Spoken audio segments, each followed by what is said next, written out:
될 수 있기를 주 예수의 이름으로 간절히 축복드립니다. 오늘 말씀을 같이 한번 읽어 보겠습니다. 오늘 말씀은요, 시편 39편 1절부터 13절까지 말씀인데요. 우리가 합독해서 한번 읽어 보도록 하겠습니다. 시작. 내가 말하기를 나의 행위를 조심하여 내 혀로 범죄하지 아니하리니 악인이 내 앞에 있을 때에 내가 내 입에 재갈을 먹이리라 하였도다. 내가 잠잠하여 선한 말도 하지 아니하니 나의 근심이 더 심하도다. 내 마음이 내 속에서 뜨거워서 작은 소리로 읊조릴 때에 불이 붙으니 나의 혀로 말하기를 여호와여 나의 종말과 연한이 언제까지인지 알게 하사 내가 나의 연약함을 알게 하소서.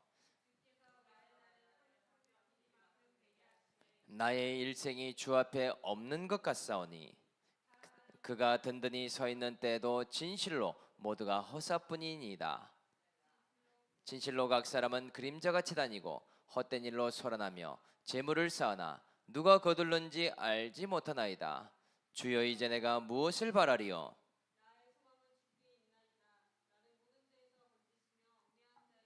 욕을 당하지 아니하게 하소서. 잠잠하고 입을 열지 아니함은 주께서 이를 행하신 까닭이니이다. 주의 징벌을 나에게서 옮기소서. 주의 손이 치심으로 내가 쇠망하였나이다. 주께서 죄악을 책망하사 사람을 징계하실 때에 그 영화를 좀먹음같이 소멸하게 하시니 참으로 인생이란 모두 헛될 뿐이이다. 셀라. 여호와여 나의 기도를 들으시며 나의 부르짖음에 귀를 기울이소서. 내가 눈물 흘릴 때에 잠잠하지 마옵소서. 나는 주와 함께 있는 나그네이며 나의 모든 조상들처럼 떠도나이다. 주는 나를 용서하사 내가 떠나 없어지기 전에 나의 건강을 회복시키소서. 아멘. 오늘 말씀 제목은요, 이 땅의 나그네로 주께 소망을 두게 하십니다 라는 제목으로 하나님 말씀을 증거하도록 하겠습니다. 여러분, 오늘은 설교 전에 한 가지 질문을 하고 시작을 하려고 하는데요. 여러분은 오늘 하루라는 시간의 가치가 얼마라고 생각하십니까? 우리가 일을 할 때요, 하루 일당처럼 10만 원, 20만 원의 가치라고 생각하진 않습니까? 한 유명한 외국 유튜버가요, 사람들에게 재밌는 인터뷰를 하기 시작합니다. 그런데 인터뷰 질문이 정말 특이해요. 딱 두 가지 질문만 하는데요. 첫 질문이 이렇습니다. 제가 억만장자인데요. 만약 당신에게 100억이라는 돈을 준다고 한다면 받으시겠습니까? 이렇게 질문을 하더라고요. 여러분, 저와 여러분이라면 뭐라고 대답하겠습니까? 네, 정말 땡큐죠. 제발 주세요. 지금 당장 계좌번호를 물으면서요, 입금하러 가지 않겠습니까? 그런데 그 영상에도 보니까요, 받는다라고 대답을 다 하더라고요. 그런데 그 다음 질문이 더 인상 깊습니다. 그러면 다시 한번 질문 드리겠습니다. 그런데 이 100억의 돈을 받는 조건으로 내일 새벽에 당신이 죽어야 한다고 한다면 이 100억을 그래도 받으시겠습니까? 그러자 인터뷰를 하는 사람의 표정이 바뀌기 시작합니다.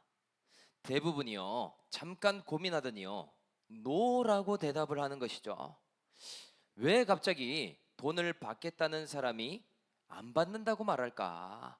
보니까요, 100억을 받는다고 해도 내일이 없다면 그 100억의 가치가 아무 소용이 없기 때문인 것이죠. 물론요, 내가 죽더라도 그 100억을 내 가족과 자녀에게 꼭 전해주고 죽겠다라고 생각하는 사람도 있을 수는 있겠죠. 그런데 여기서요, 이 유튜버가 전하고 싶은 메시지가 무엇입니까?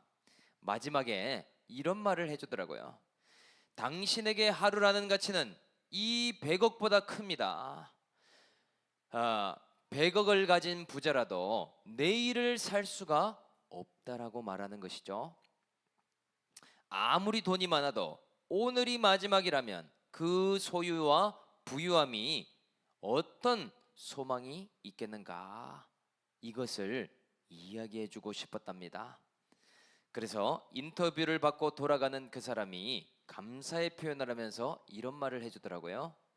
정말 너무나 좋은 조언을 저에게 해주셔서 감사합니다. 그래서 저는 매일 일어나면 오늘 하루는 100억의 가치보다 큰 가치를 받았다라고 외치면서 일어나겠습니다. 이렇게 말하더라는 것이죠. 여러분, 저와 여러분들은 어떻습니까? 우리의 인생은 나그네와도 같은데요. 나에게 하루의 가치는 얼마 정도가 된다라고 생각하십니까? 그리고요, 100억의 부자는 아니지만 믿음 안에서 나는 하루를 얼마의 가치로 누리고 있는가? 오늘 이것을 목장에서 한번 나눠보도록 하겠습니다. 그래서 오늘 본문에서도 보니까요, 이 인터뷰처럼요, 인생의 가치가 얼마나 큰지를 깨달은 한 사람이 나오고 있습니다. 그 주인공의 이름은 바로 다윗이죠. 다윗은요, 자신의 인생을 나그네로 비유를 하고 있습니다. 이 땅에 나그네로 왔다가 하나님께로 돌아갈 모습으로 비유하고 있죠.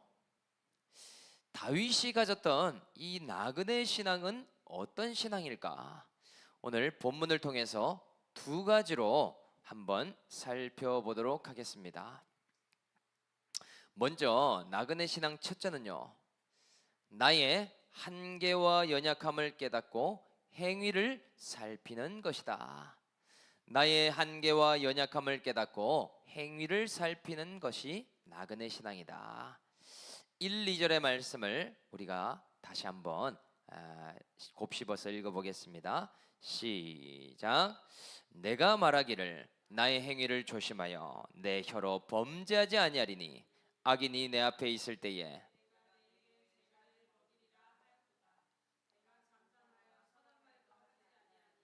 나의 근심이 더 심하도다. 아멘. 이 시편 39편은요, 다윗의 노년기에 쓰여진 시라고 알려져 있습니다. 다윗이 자신의 삶을 돌아보면서 회고하고 있는 모습이죠. 그런데요, 앞으로 자신은 인생에서 두 가지를 주의할 것이라고 고백하고 있습니다. 그 두 가지가 무엇인가 봤더니요, 한 가지는 자신의 행동거지, 행위를 조심할 것이다 라고 말하죠. 그리고 또 다른 한 가지는요, 자신의 입술에서 나오는 말을 주의할 것이라고 이야기하고 있습니다. 그런데요, 우리가 잘 알듯이 다윗은 믿음이 좋은 사람이 아닙니까? 자신의 말과 행동 정도는 컨트롤할 수 있다고 생각할 수도 있잖아요. 그런데 왜 이런 말을 하고 있을까? 그것은요, 단연코 자신의 인생을 송두리째 바꾼 한 가지 경험 때문일 것입니다. 바로 밧세바와의 간음 사건과 우리아를 죽인 사건이죠. 간음과 살인죄를 동시에 짓게 되는 일이 있었더라. 그 일로 다윗은요, 한순간에 추락하는 일이 있지 않았습니까? 하나님께 일생일대의 징계의 고난을 받게 되었다는 사실이죠.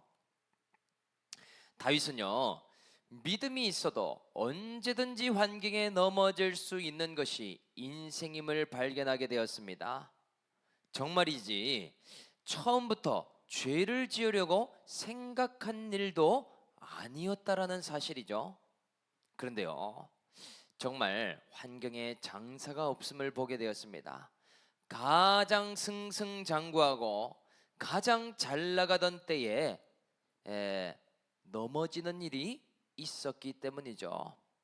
그러니까요, 인생이 죄로 인해 떠내려가는 것이 한순간에 찾아오는 것 아닙니까? 그러니까요, 이제는 젊은 날처럼 한순간에 넘어지지 않고 자신의 행위를 하나님 앞에 늘 살펴보겠다라고 말하는 것이죠. 섰을까 했을 때 넘어질까 늘 주의하겠다라고 말하더라. 그렇다면은요, 행동은 이렇게 이해가 되는데요. 말을 주의하겠다라고 하는 이유는 또 무엇일까? 오늘 여기에 보면은요, 그냥 아무 때나 말을 주의하겠다라고 하는 것이 아니죠. 특정 상황이 나오는데요.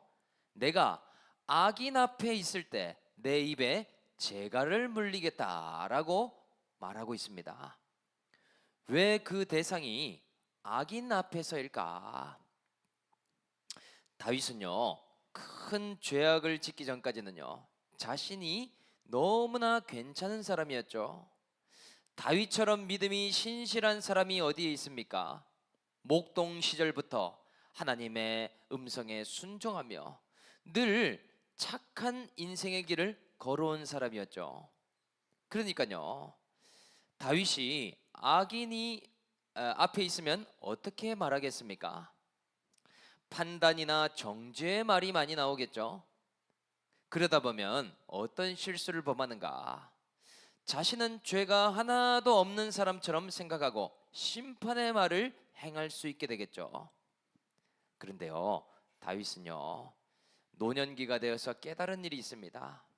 나 자신도 하나님 앞에 죄인인데 내가 누구를 정죄하겠는가?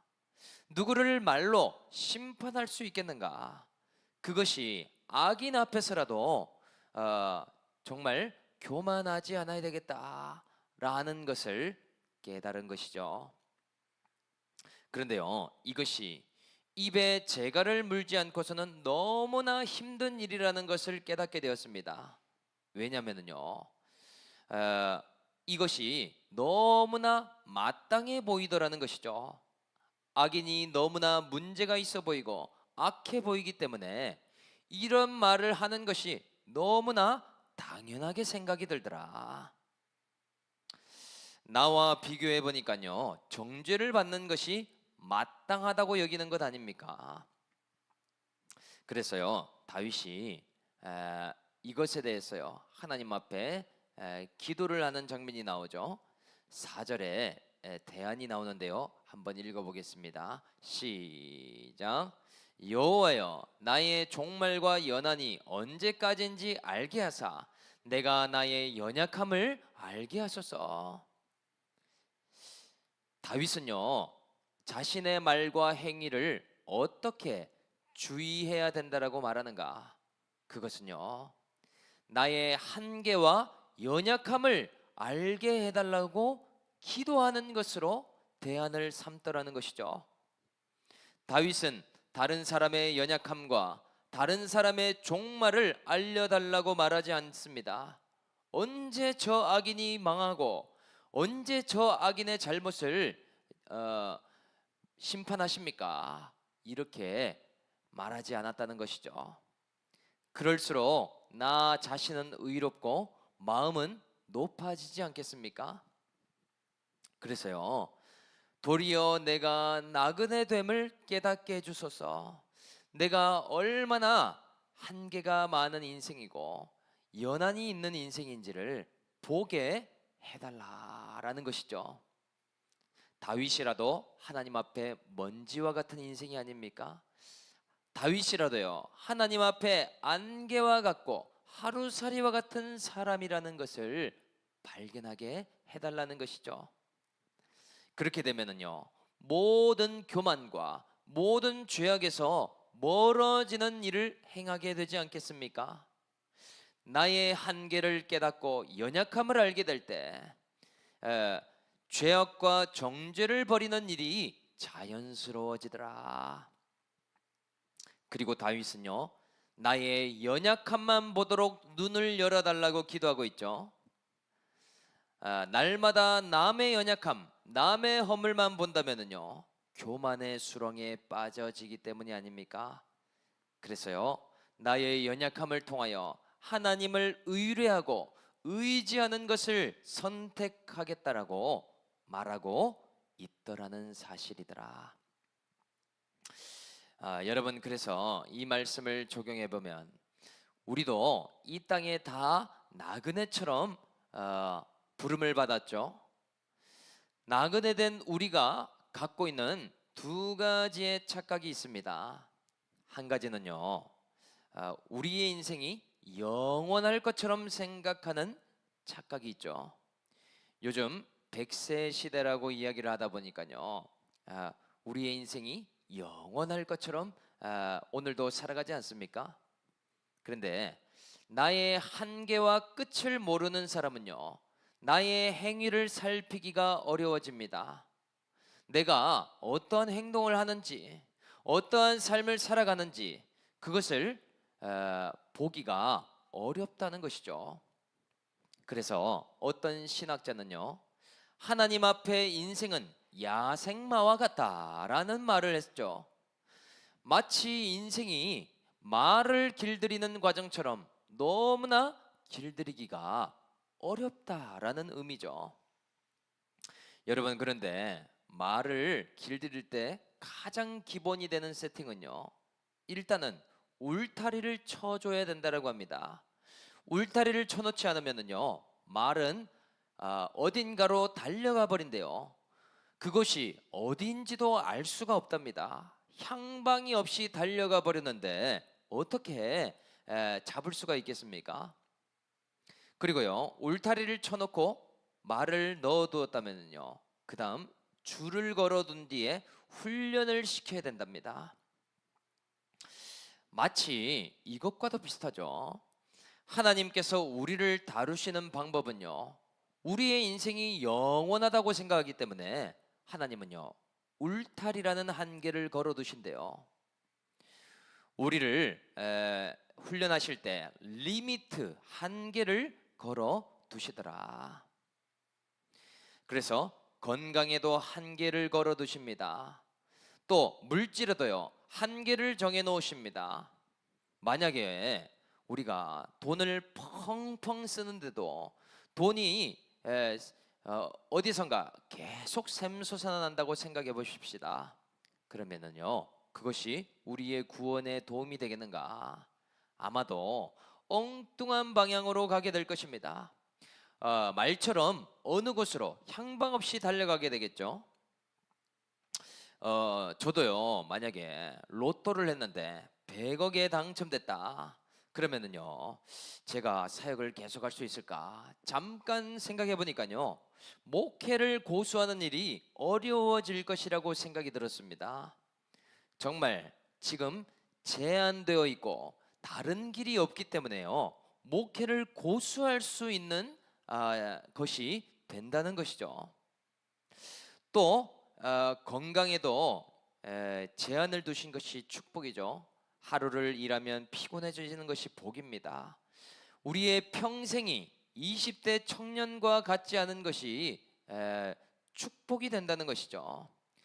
만약 평생을 20대의 체력과 건강으로 살아간다면요, 어떻겠습니까? 밤을 새도 피곤하지 아니하고 새벽에도 술을 먹고 잠을 자도 늘 회복이 빠르다면요, 그것이 참 고삐 풀린 망아지와 같지 않겠습니까? 때로는 조금 연약한 것이 신앙생활에는 득이 될 수 있겠더라. 그래서 우리에게는요, 물질도 건강도 시간도 사람과의 인맥도 무제한으로 허락해 주시지 않는다는 사실이죠. 왜 그렇습니까? 하나님의 울타리 안에서 믿음의 훈련과 상관없이 살아갈 것이 분명하기 때문이더라. 그래서요, 우리에게는요, 제한을 주신 것이 은혜라는 사실이죠. 이것을 통해서요, 우리가 나그네됨을 깨닫는 세팅이 되겠더라. 우리는 하루를 하나님의 은혜로 살아가다가 하나님께로 돌아갈 인생이 아닙니까? 하나님의 뜻대로 훈련받다가 주님 부르시면 이 땅의 모든 것을 내려놓고 돌아가야 될 인생이 아니겠는가? 그래서요, 나의 한계를 깨닫는 것이 너무나 큰 은혜가 되더라. 저 여러분들은요, 하나님 앞에서 정말 한계를 깨닫는 은혜의 인생이 될 수 있기를 주님의 이름으로 축복드립니다. 그리고 또 다른 착각 한 가지가 있는데요, 내가 다른 사람보다 낫거나 옳다고 생각하는 착각입니다. 여러분, 하나님 보시기에는요, 도토리 키재기와 같죠? 인생은 모두가 죄인이라고 성경에서 말씀하셨습니다. 완전히 선포를 해주셨죠. 모든 사람이 죄를 범하였음에 하나님의 영광에 이르지 못하더니 라고 말씀하십니다. 착한 사람은 하나님의 영광에 이르고 좀 나쁜 사람은 하나님의 영광에 이르지 못한다라고 말씀하시지 않았다는 점이죠. 그렇기 때문에요, 복음이신 예수 그리스도를 보내주셔서 우리를 하나님의 자녀로 택해 주신 것 아닙니까? 믿음의 의밖에는 아무것도 나은 것이 없더라. 그런데 우리는요, 쉽게 착각합니다. 우리의 눈에 보기에 문제가 많은 사람과 적은 사람이 구분이 되기 때문이죠. 행위로 죄를 많이 지은 사람과 적게 지은 사람이 분별이 되지 않습니까? 그래서요, 이것을 비교하는 순간부터요, 오류가 생기게 됩니다. 내가 저 사람보다 낫다고 판단하게 된다는 것이죠. 내가 조금이라도 의롭다라고 생각하면은요, 무엇을 제어하기가 힘든가 보니까요, 말을 제어하기가 어렵게 됩니다. 판단의 말이나 정죄의 말이 쏟아져 나올 수 있겠더라. 그래서요, 하나님 보시기에 가장 위험한 순간은요, 나의 연약함은 전혀 보지 못하고 다른 사람의 허물에만 집중하고 있는 모습이겠다. 남을 끊임없이 판단하는데요, 나의 연약함을 보지 못합니다. 남을 끊임없이 정죄를 하면서도요, 나의 연약함을 인정하지 못하는 건 얼마나 하나님 자리에 가 있는 교만인가. 그래서요, 우리가 이렇게 말을 제어하지 못하기에 해야 할 적용은 침묵이 될 것입니다.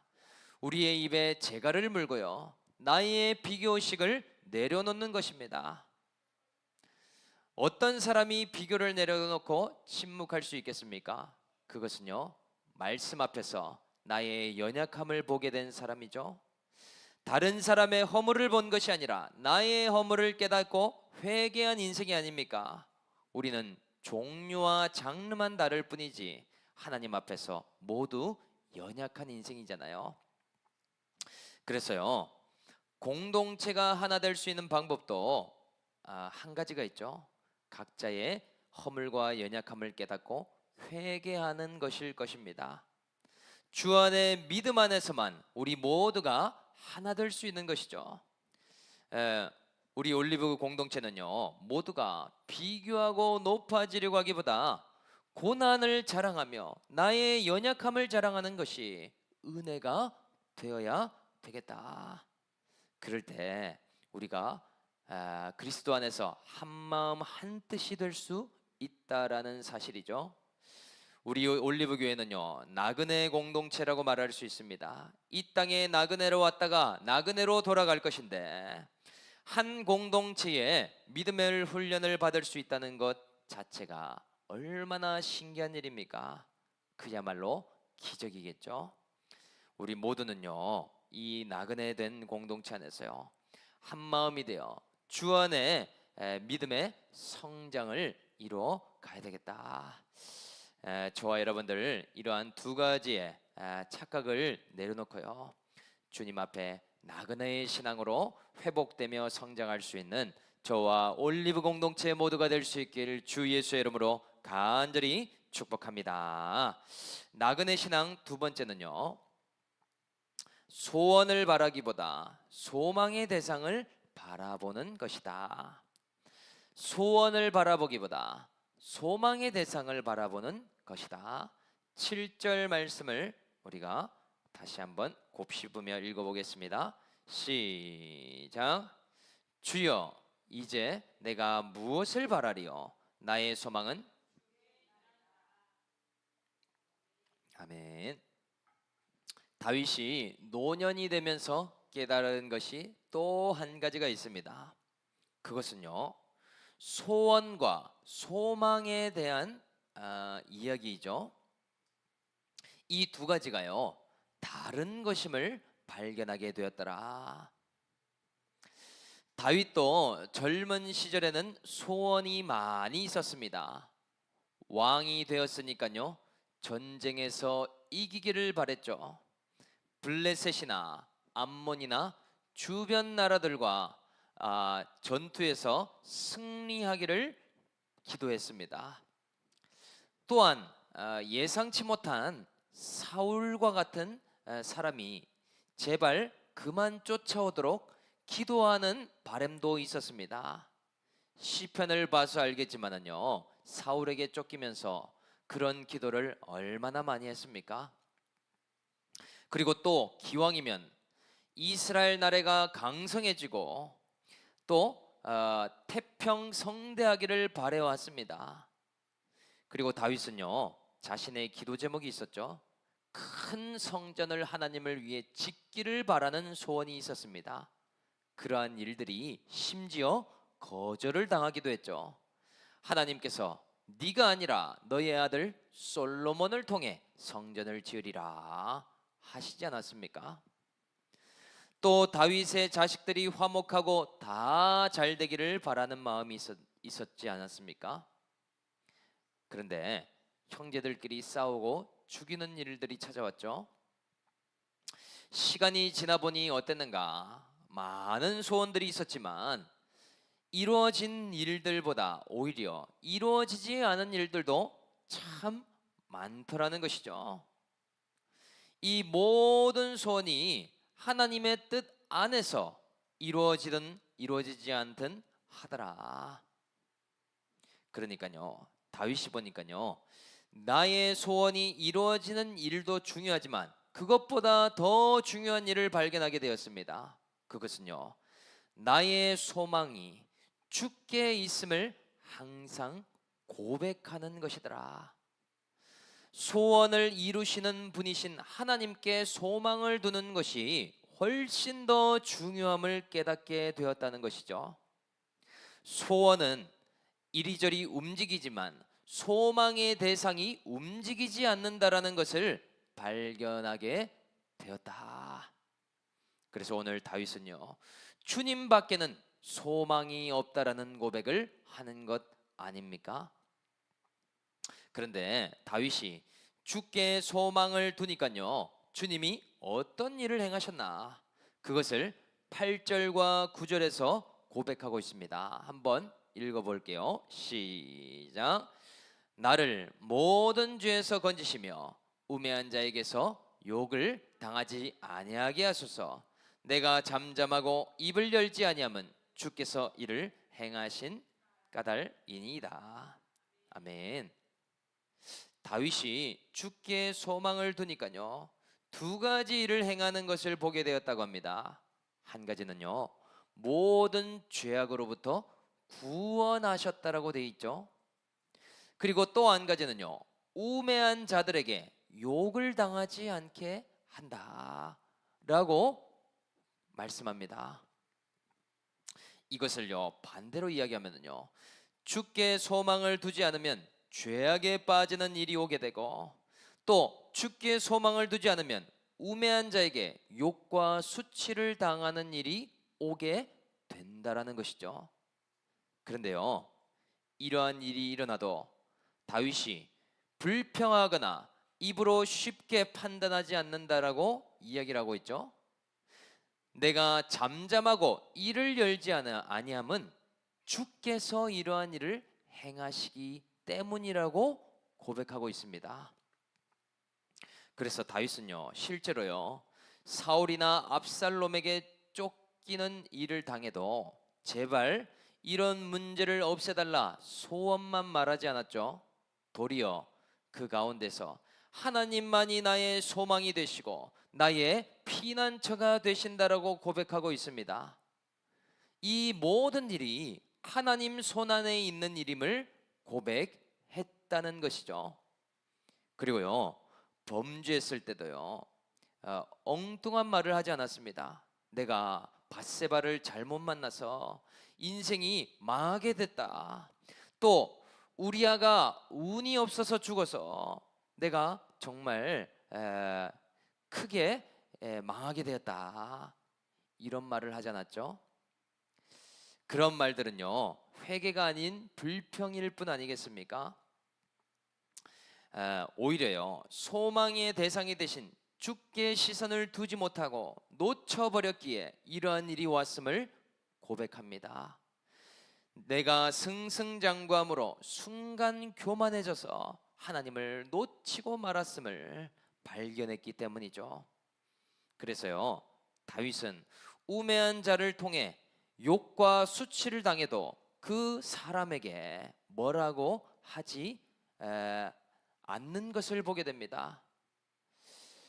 시므이라는 사람이 다윗을 저주해도요, 다윗이 유명한 말을 하죠. 하나님께서 저 사람에게 저렇게 말하도록 하셨다라고 고백을 하더라. 옆에 있는 신하가요, 시므이가 다윗을 욕하니 제가 달려가서 저 시므이를 죽일까요? 라고 해도요, 죽이지 말라고 말합니다. 왜냐면은요, 그 사람의 입술을 통해 하나님께서 말씀하고 있기 때문이라고 하더라는 사실이죠. 정말 신기한 해석이 아닙니까? 다윗은요, 어떠한 일을 당해도 정말 해석을 잘하는 사람임을 알 수 있더라. 그래서 적용을 해보면은요, 우리는 소원과 소망이라는 단어를 혼용해서 생각하고 말할 때가 많죠.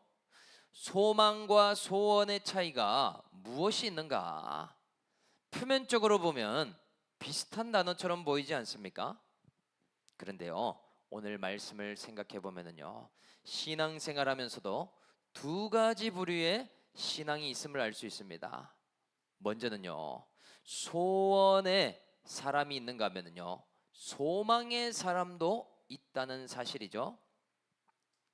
먼저 소원의 사람을 보면은요, 이 부류가 가장 중요한 것은 자신의 뜻과 소원대로 이루어졌나 안 이루어졌나가 너무나 중요한 사람입니다. 내 뜻이나 소원이 안 이루어지면요, 쉽게 낙심하고 분노하는 일을 한다는 것이죠. 왜 그런가? 소원이 이루어지는 그 자체가 소망이기 때문이죠. 이 사람들의 시선은요, 하나님께 시선이 있는 게 아닙니다. 소원 자체의 시선이 고정돼 있더라. 그래서요, 반대로 생각하면 소망의 대상의 부재라고 말할 수 있겠죠. 하나님이라도 소원만 들어도 주시면 되지, 하나님이 무슨 뜻을 가지고 계신지는 전혀 관심이 없습니다. 대상의 시선이 있는 것이 아니기 때문이죠. 그래서요, 이 소원의 사람은요, 마치 비유로 한다면 척추 협착증이라고 이야기를 할 수 있습니다. 왜 그런가? 소원과 소망이 구분되지 않고 협착되어 버렸기 때문이죠. 이것이 분리되어야 정상인데요, 이것이 어느 순간부터 붙어버렸더라.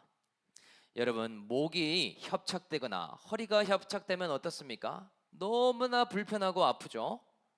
그것은 장애에 가까울 정도가 아니겠습니까? 그런데 우리가 기복신앙이라는 이름으로요, 소원과 소망을 협착시켜 버리게 되었다는 것 아닙니까? 이것을요, 해결하려면 수술을 받거나 교정을 해야 되는데요, 우리의 신앙도 마찬가지더라. 말씀으로 우리는요, 이 소원과 소망을 구분해야 될 것입니다. 모든 소원의 제목을 우선순위에 두는 것이 아니라 소망의 대상을 주목하는 것이 먼저 되어야 된다는 것이죠. 우리는요, 이 소원과 소망을 잘 분리하는 적용을 해 나가야 되지 않겠습니까? 그렇다면 또 다른 한 부류는요, 소망의 사람이 있습니다. 이 소망 신앙에 포함된 사람은요, 특징이 있는데요, 아까와는 반대입니다. 내 뜻과 내 소원이 이루어지지 않아도 괜찮다라는 사실이죠. 낙심하거나 쉽게 분노하지 않습니다. 크게 실망하거나 좌절에 빠지지 않습니다. 왜냐면은요, 소망의 대상이 움직이지 않았기 때문이죠. 포커스가 소망이신 하나님께 고정되어 있기 때문이더라.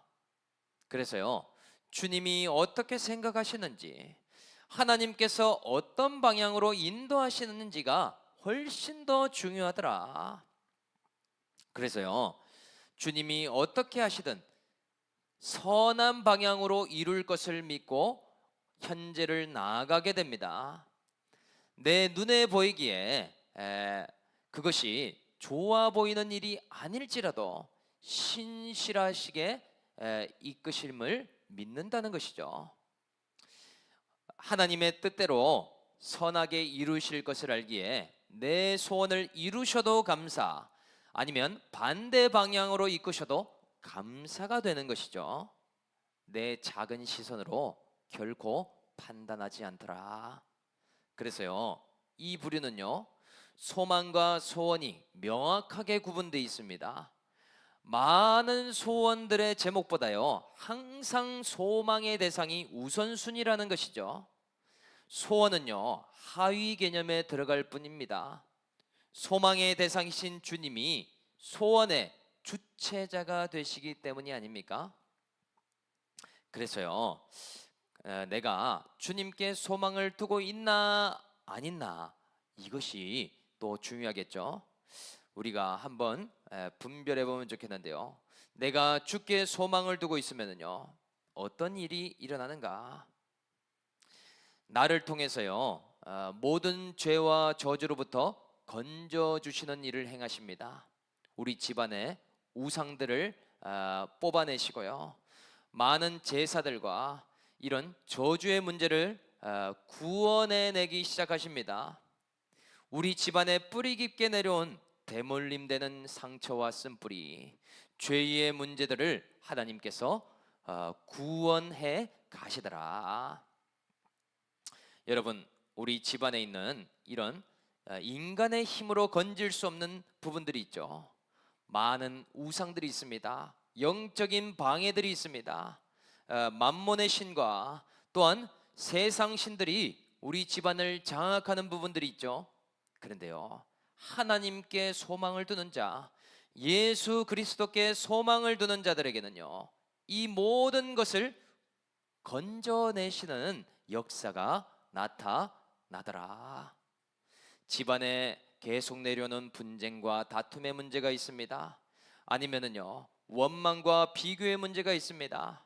물질로 끝까지 싸우고 있는 문제들을 누가 끊어낼 수 있겠습니까? 이러한 일을요, 하나님은 하신다라는 것이죠. 사람으로서는 할 수 없으나 하나님으로서는 할 수 있느니라. 하나님께 소망을 두는 나 한 사람으로부터, 또 믿음의 그 한 사람으로부터 이 일을 시작하더라는 것이죠. 오늘 저와 여러분들의 집안에 이러한 일들이 우리의 믿음을 통하여서 일어날 수 있기를 주님의 이름으로 간절히 축복합니다.